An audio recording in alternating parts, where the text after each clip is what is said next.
Zeg, Dorette, hoe lang heb jij wel niet in de auto gezeten onderweg naar Vlissingen? Ja, bijna 3 uur. Ja, het was wel een eindje rijden, ja. Maar dat betekent dat je dan ook wat nieuws te vertellen hebt.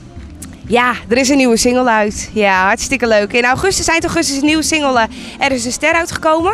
Ik denk dat de kijkers van TV Oranje hem ook al wel een paar keer voorbij hebben zien komen.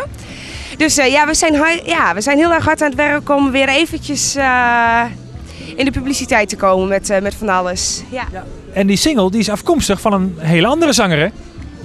Ja, het is geschreven door René Karst, samen met zijn zus Erika Karst. Dus daar ben ik gewoon hartstikke trots op. Het zijn natuurlijk hartstikke muzikale mensen. Was Erika natuurlijk laatst op de nationale televisie met The Voice. Ja. Dat heb je vast gezien. Dat heb ik zeker gezien, ja.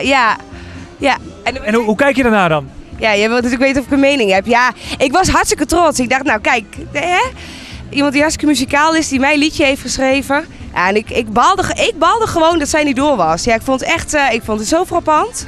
Ja. Dan zie je dat, dan hoor je dat en dan draai je die stoelen niet om. En dan zit je daar meteen dat je een sms'je stuurt van, wat is dit nou? Nee, ik heb hem weggezept. Ik denk, nou, laat me zitten. Nou, niet The Voice. Kijk, dat valt natuurlijk ook niet in mijn genre. Want ik ben gewoon, ik zing Nederlandstalig en ik wil Nederlandstalig blijven zingen. En gewoon lekker in de volkse sound en niet het popsound of zo. Gewoon lekker volks wil ik blijven zingen. Je zei dat de nieuwe single. Zijn er nog meer dingen die er in het vat zitten voor het eind van het jaar?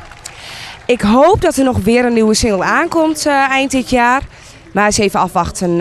Echt afhankelijk van hoe deze single het nog gaat doen. Hij is natuurlijk net uit. Dus het is eventjes even aftasten wat het gaat doen. Maar ik weet dat er alweer geschreven wordt aan een nieuwe single. En dus ja, ik ben gewoon hartstikke benieuwd.